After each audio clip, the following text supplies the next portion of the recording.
Hi, I'm Lisa Fletcher, and you're in the stream. Today, severe droughts, dangerous flooding, and other forms of extreme weather. Are they the new norm, and are they the result of man-made climate change?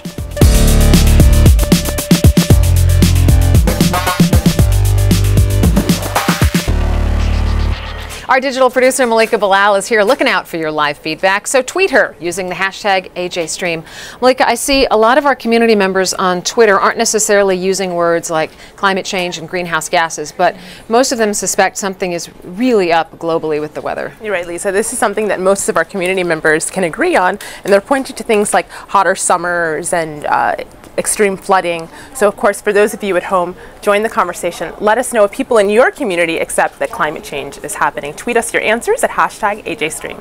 And joining us in the studio is May Boovy. She is the executive director and co-founder of 350.org, an international campaign for climate change. The name of her organization is a reference to 350 parts per million, or the ratio of carbon dioxide in the atmosphere that they consider to be safe for the planet. May, welcome to the stream. Thanks. Now, if you have a topic that you'd like to see on a future show, get in touch with us. Just go to the stream's About page, and you'll find Twitter handles for all of our producers, as well as Malika and me. Just go to stream.aljazeera.com/about. Hi, I'm Abdul Karim Bangura. I'm a professor at Howard University. I love human beings, and I'm in the stream. This year has been marked by some intense record-breaking weather events around the world. We've witnessed devastating droughts in parts of Africa, droughts and wildfires in the United States, and massive floods in China, Bangladesh, the Philippines, and elsewhere. But to what extent are these disasters something new and man-made, caused by burning fossil fuels and greenhouse gas emissions? Beyond the debate over what's causing climate change, there are serious consequences for food security, our ecosystems, and society. So are the odds for extreme weather increasing because of global warming, and what should be done to deal with it? Joining us to discuss these issues is James Hansen. He is best known for his work on climate issues and first brought global warming to the world's attention in the 1980s. Hansen also directs NASA Goddard Institute for Space Studies, and he joins us from New York. And in Venice, Italy, we have Lawrence Bauer. He is a senior researcher at the Institute for Environmental Studies in Amsterdam. Welcome to both of you. Glad to be here. So, James, recently you said that when you testified before the U.S. Senate during the very hot summer of 1988 and painted a grim picture of the consequences of steadily increasing temperatures, you were too optimistic. What happened that you didn't anticipate, and what's the current state of affairs for the global climate? Well, I think the climate has warmed up at just about the rate that we expected it would. And greenhouse gases have continued to increase. But what is disappointing is the fact that despite the proof of what is happening, the logical response to that is not occurring. Governments are just going right ahead and encouraging the exploitation of more and more fossil fuels, tar sands, tar shales, Arctic drilling. It's just exactly what we should not do if we want to avoid really disastrous consequences downstream. Lawrence Bauer, talk a little bit about what James Hansen just said in terms of proof. Is there still an existing debate among scientists, and if so, what is that debate about? Is it over climate change? Is it over the cause of climate change? Well, I think it's not about whether climate change is happening or whether global warming is caused by human greenhouse gas emissions. I think IPCC, which is the authoritative organization that is collecting the scientific evidence for this, has confirmed that. I think the debate is more when we are talking about extreme weather events, to what extent they all can be attributed to this global warming, and in particular also their impacts. May follow up on that for us, if you will. Well, an interesting thing that we see in our work, which is really about mobilizing a social movement to combat climate change, is these extreme weather events are affecting American attitudes. And there was a great Yale University poll done in May, which found that now large majorities of Americans are beginning to draw the link between extreme weather and global warming. And what this tells us is that it's what Dr. Hansen referenced. Once people begin to see the effects, we can start to begin to engage the politics. What can we do about this problem? And that's a question that members of our community are asking. Also, Atika on Twitter says, just ask yourself, how was the weather 10 years ago and how's the weather now? Something's amiss. But Dr. Hansen, I'd like to direct the next tweet to you. This is from Eric Smart, and he says, perhaps the folks who don't think global warming will affect them live in areas where the weather is still nice or normal. Are there still areas where the weather is nice and normal if we're seeing, tornado warnings recently in New York City? Well, yeah, unusual events like that are something that you can't predict when and where it's going to happen. You have to look at the statistics. And what we can see, for example, the temperature changes are now worldwide, but they're more important some places than they are others. But it's becoming such a large area that's affected by anomalous, especially anomalous hot weather in the summer. The distribution, of course, weather always fluctuates, so you have a distribution of anomalies. Sometimes it's warmer than average, sometimes cooler than average. But what's happening is the distribution is shifting toward warmer temperatures. And so the extreme events, those on the tail, which used to occur only a few tenths of 1% of the time, are now occurring of the order of 10% of the time. And some places that is very important. In the U.S. this summer, for example, you could see the crops were affected by the extreme temperatures, wildfires. It's extremely important, and we're now driving the climate outside of the range that has existed during the Holocene, the last 10,000 years. And there will be increasing consequences of doing that. Dr. Hansen, how do you know what's transpired over the last 10,000 years? Well, we have records of various proxy measurements of the temperature changes that have occurred. But for example, the sea level we know has been stable for the last 5,000 years. But now it's going up at a rate of 3.1 millimeters a year. It doesn't sound like much, but that's more than 3 meters in a millennium, which is more than 10 times faster than sea level changed in the past. And it's because ice is melting all over the planet. It's extremely anomalous, and the rate at which it's happening is increasing. And that's a case of something which is that if we let it go much further, we will have irreversible process beginning, which is going to affect young people, our children and grandchildren, an enormous amount. Well, I'd like to jump in here with a video comment that I will direct to you, Lawrence. Have a listen. I'm Dr. Marshall Shepard, President-elect of the American Meteorological Society, and the Society recently updated its climate change statement, and that is now available. That statement is based on the most current peer-reviewed science, and I think makes a clear statement on how our climate is changing and what some of the implications are. I would be interested in thoughts from the panel on what the current status of attribution studies and how we need to move forward in those areas. So attribution studies, is that a scientific speak way of saying ways to attribute extreme weather to climate change?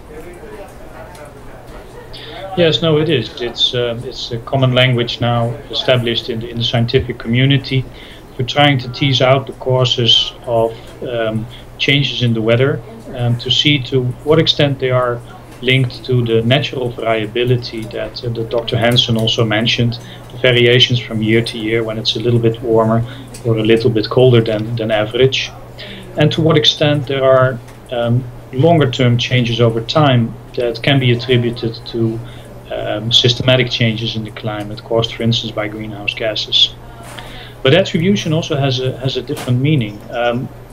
When we look, for instance, into natural disasters and into weather extreme impacts.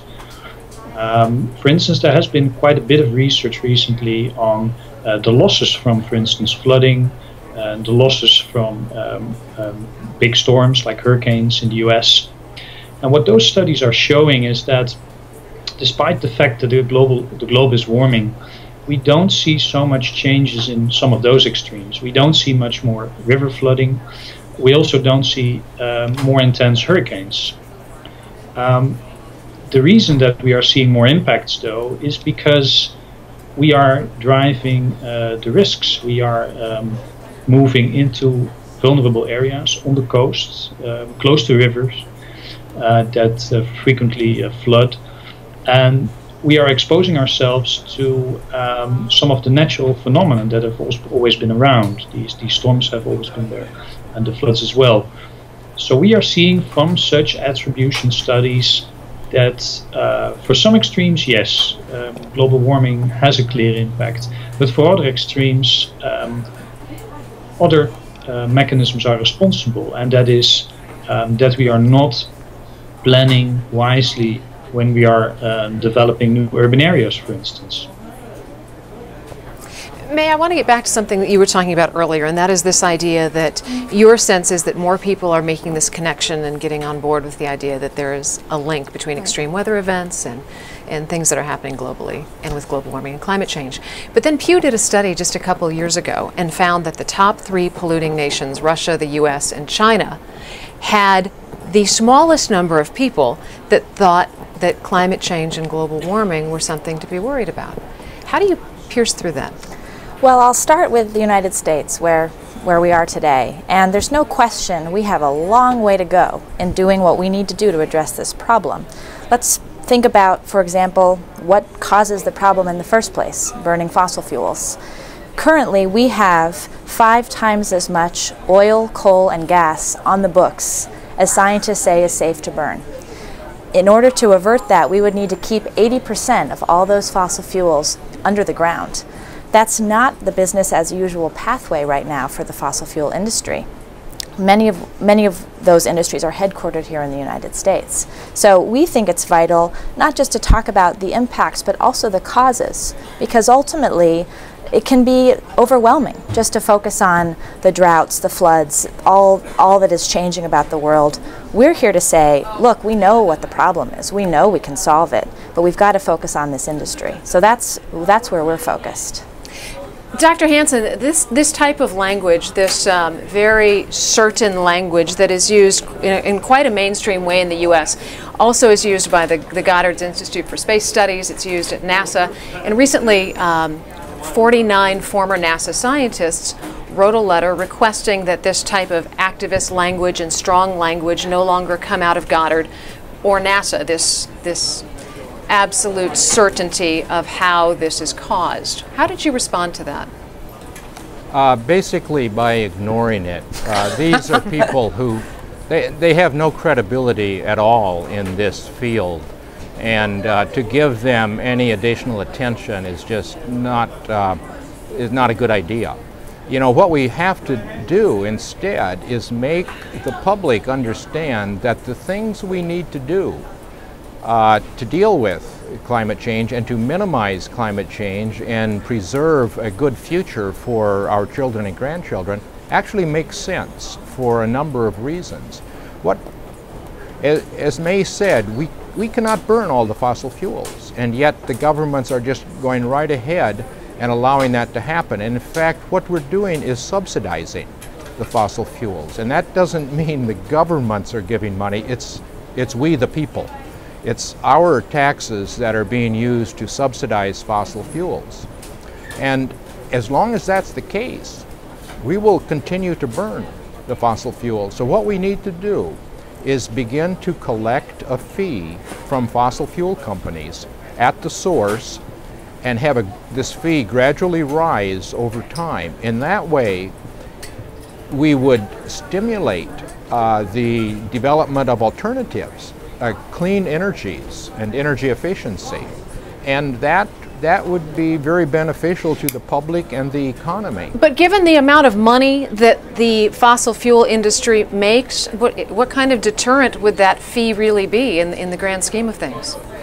Well, it would be a very big incentive for innovators who could develop products that use less fossil fuels or no fossil fuels. Actually, we've done an economic study that showed that if you increase the price on carbon at $10 a ton each year for 10 years, by the end of 10 years, you'd reduce U.S. emissions by 30%, which is more than 10 times the amount of carbon carried by the Keystone XL pipeline if it is built. So it's a huge difference if we just begin to make the fossil fuels pay for their cost to society. But at present, if your child gets asthma, who pays for that? You pay for it, not the fossil fuel companies that caused the air pollution. And the water pollution, the mercury poisoning, any health effects of that, they're borne by the public. So we really have to make the fossil fuels pay their cost to society. If we would just do that, we could begin to move to the clean energies of the future.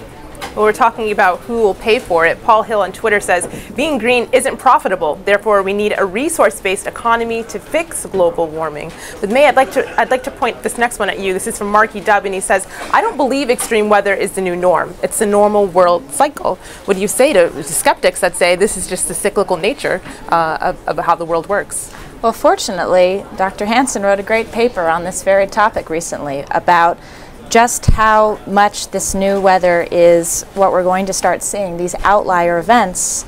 That's really not a useful term anymore for what we're beginning to see. So I think, we owe a tremendous debt to the scientific community for really digging into the data and helping us understand what is a quite complicated topic. But what we see at 350.org, where we are talking day to day to people all over the world, they're observing these changes and they really want to get ready. They really want to be part of a movement that's dedicated to the solution. And so for them, these extreme weather events are a wake-up call. Lawrence, I want you to weigh in on that same thing. To what degree is it possible that this is part of a historical global pattern?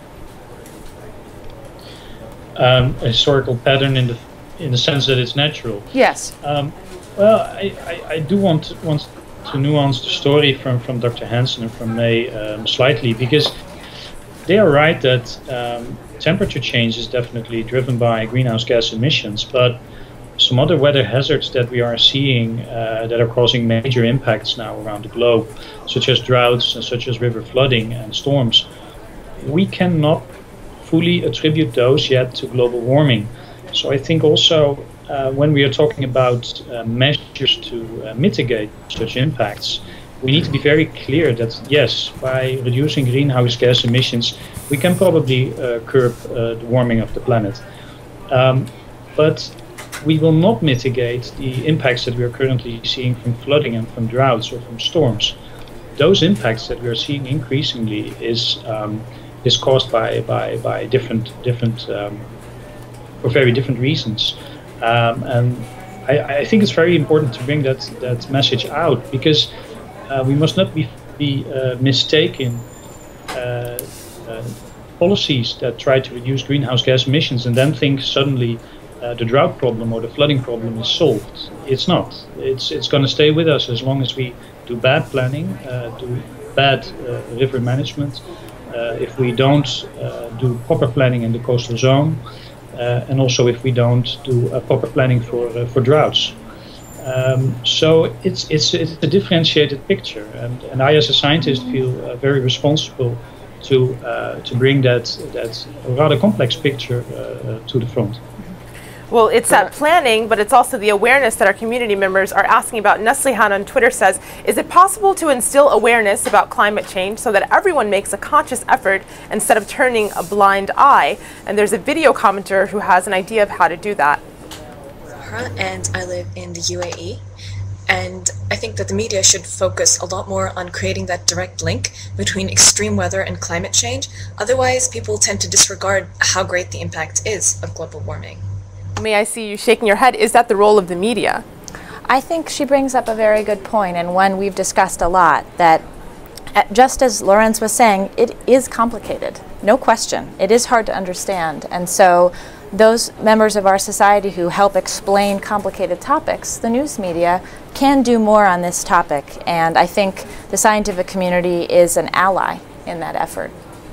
Dr. Hansen, go ahead. Yeah, may I say something about that? It's certainly true that it's more difficult to see the human impact on things like extreme rainfall and floods and droughts. However, it's also quite clear, and that's because the natural variability in those cases is much greater than it is in the case of the average temperature. But the physics is quite clear. that as the planet gets warmer, the atmosphere holds more water vapor, and that allows for the possibility of more extreme rainfall. And there already is some evidence that that's happening, but it's not as crystal clear as it is in the case of the temperature.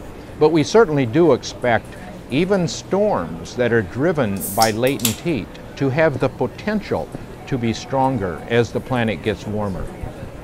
May, we talk a lot about CO2, one of the big three greenhouse gases, but another is methane.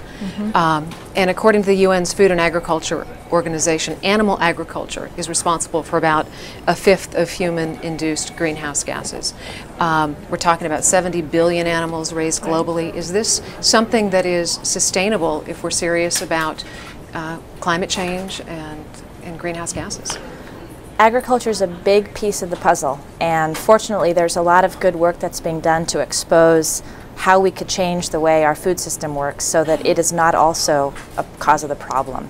You know, the international aid organization Oxfam is doing incredible work connecting food prices, global poverty, and climate change to try and get into what could be done, because as you say, it is a big part of the issue, and we're focused on the fossil fuels because we see that as such a fundamental part of how our political system is involved.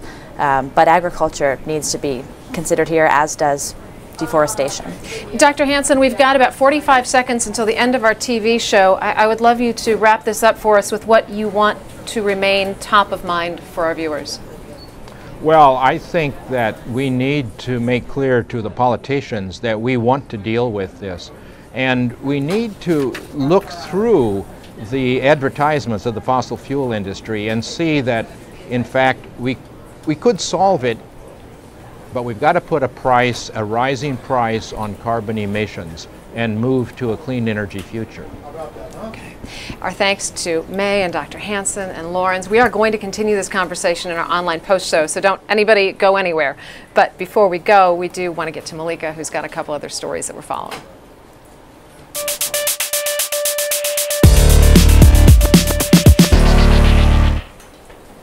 Online networks are teeming with reaction to an attack on the U.S. consulate in Benghazi that left 4 people dead.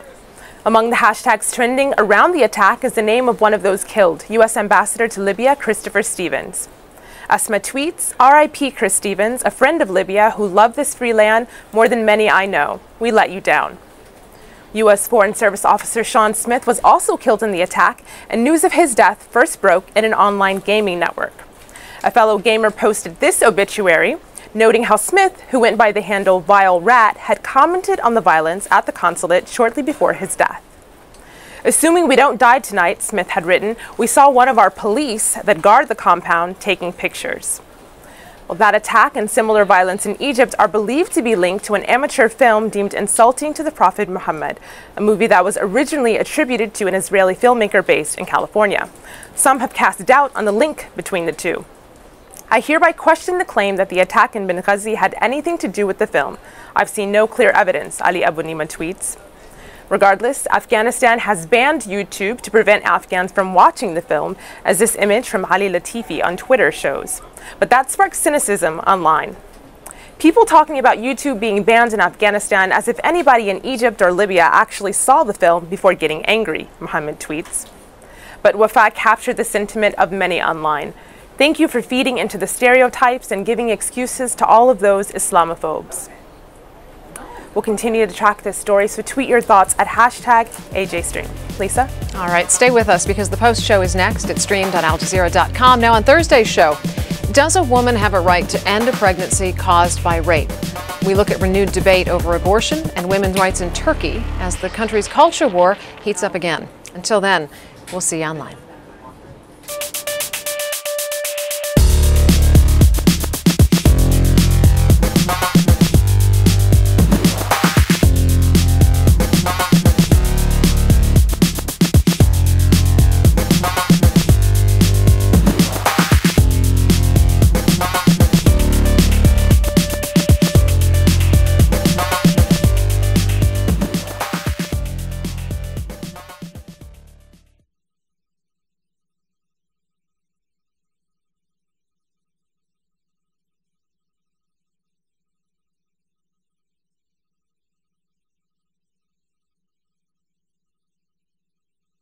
Hi, welcome back. This is the Post Show. It's streamed at aljazeera.com. We're talking about climate change and its relation to extreme weather events. We want to pick up on our discussion where we left off.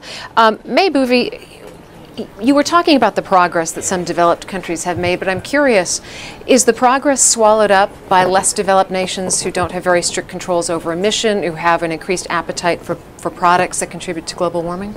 It's a really good question, and I would actually say it's some ways the opposite. You know, I would characterize the U.S.'s action as really the laggards on climate internationally, and that's not to take away from the green stimulus package, $90 billion. That was a huge boost in clean energy, but really when it comes to creating an international agreement to deal with this problem, developing nations and many of the poorest countries in the world have stood up in favor of the boldest emissions targets. Countries in sub-Saharan Africa and many Pacific islands. So there really is leadership coming from the developing world, but there's no question that issues of development and climate are inextricably linked. And speaking of that international response, we asked at the top of the show for people around the world to tell us what their communities were thinking and feeling in response to this. Fatima Ansari says she's seen heavy flooding in Pakistan for almost 2.5 years. I think that leads to a tweet from Precious, who says, extreme weather is irreversible by any man-made technology. We should be prepared and take preventative measures. And Dr. Hansen, I'd like to direct that to you. Is this all irreversible? Is there no hope?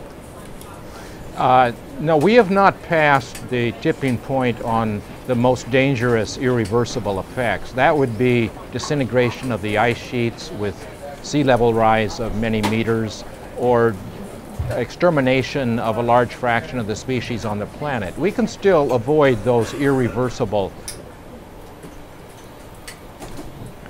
It looks like we might have lost Dr. Hansen momentarily, but let's bounce that same question because it's an excellent question over to May. Are we past the point of no return? Dr. Hansen says no. I say no, especially because we don't have a choice. You know, I'm only 28. I've got a lot of life to live, and so does everyone else, you know, I know who's committed to solving this problem. So we know that some impacts of climate change, it's too late, and we're already seeing them. But we're not past the point where action to mitigate the problem isn't necessary. There's a lot more that we can do. We have to change political will in order to do it. Lawrence, I want you to weigh in here. Are you in sync with all parts of this discussion? Is there something that doesn't quite line up for you? Well, I don't think we exactly reached the point of no return. I think humankind is actually quite creative in protecting themselves from all kinds of extremes and all kinds of threatening environments. And I definitely think that mitigating the effects through the reduction of greenhouse gas emissions, which is very important, is not the only way to deal with it. There's also very effective means to deal not only with the effects of climate change, but also the effects of weather extremes that will occur anyway. Just to mention the example of Pakistan that was just coming up in one of the viewers' responses. This is not just caused by global warming. This is also caused by the fact that a lot of people are living very close to a very large river that are not well protected. They are not protected by the government. They don't have means by themselves to protect them. If we make great efforts, and if they make great efforts to protect themselves through dike systems or developing cities in places that are less at risk from flooding, this is at least as effective as reducing the effects from greenhouse gas emissions. Well, so I think go ahead. The full story is not just about greenhouse gases. It is also about how we as society choose to deal with extreme weather. And this can be done in various ways. This can be done by changing our environment, protecting ourselves from flooding, from storms, and sometimes accepting such impacts as well, because we cannot make every investment. The resources we have available are limited, so we need to make intelligent choices about where we put our money and where the money is put most effectively to deal with these issues. And Lawrence, it's that societal response that Faisal here on Twitter is picking up on. He says awareness is the most important tool. About 70% of people in the world don't know that they're responsible for climate change in their areas. So May, I'll direct that to you. Do you think that's true? I don't know where he got the 70% figure from, but do you think that there's a majority of people that don't know their direct cause? There's no question that there's more work to be done to make the link. But I'll go back to this Yale poll which came out, which was very useful in showing how the weather changes public attitudes. That's just here in the United States, but again, we're the laggards. So it is important to measure how public opinion shifts here. We've got a lot of work to do politically, as Dr. Hansen was saying, to make this issue top of mind, a really urgent political priority. So that's a lot of work to do around awareness. I completely agree. What kind of policy change are you looking for? Well, we think it has to deal with the fundamental problem of burning fossil fuels. We've got, we could start by taking away the subsidies. We worked last year to introduce a piece of legislation that would repeal $113 billion worth of subsidies to the fossil fuel industry. And where is that legislation now? Well, they're still talking about it. And that's because the fossil fuel industry has an enormous influence on our politics. So we think we've got to build a movement that's big enough to confront that political power, and that's where we're investing all of our energy. And that's why the piece around awareness and the weather means so much to us. Lincoln, you got any tweets over there? I do. Lily Fox just tweeted in. She says, this is all plain head in the sand denial. Personally, I think we're beyond the point of no return and are doomed, whatever we do, excuse me. That also leads to a video comment.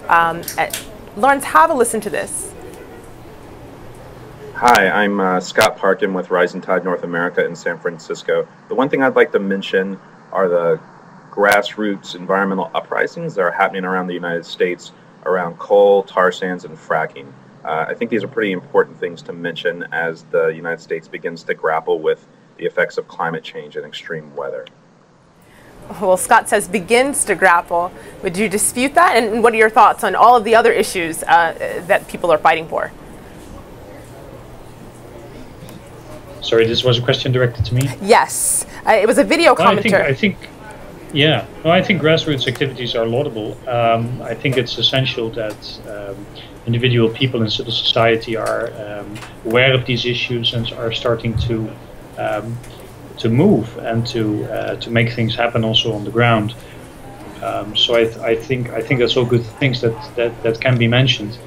I would love to see also that people are also becoming more conscious about their own environment and how they are impacting on it by making daily decisions about how they are impacting on their environment, and also a conscious decision their local governments are making when they are developing new urban areas. May they be at risk, and what kind of risks are they taking, also in financial terms, or putting people at risk or particular communities at risk by the construction of various infrastructure, including dikes and including new developments in coastal zones. So I think grassroots organizations are crucial in being very critical of governmental decisions, both on the energy policy, including greenhouse gases, but also on a lot of policies that governments have on dealing with environmental threats in general. All right, I think on that note, we're going to wrap up the show. Our thanks to May Boovy, Lawrence Bauer, and of course Dr. James Hansen, and to our online community for your great participation today. Now, on Thursday's show, we're going to ask the question, does a woman have the right to end a pregnancy caused by rape? We look at renewed debate over abortion and women's rights in Turkey as the country's culture war heats up again. So tweet us your thoughts on that, send us your video questions, and until then, we'll see you online.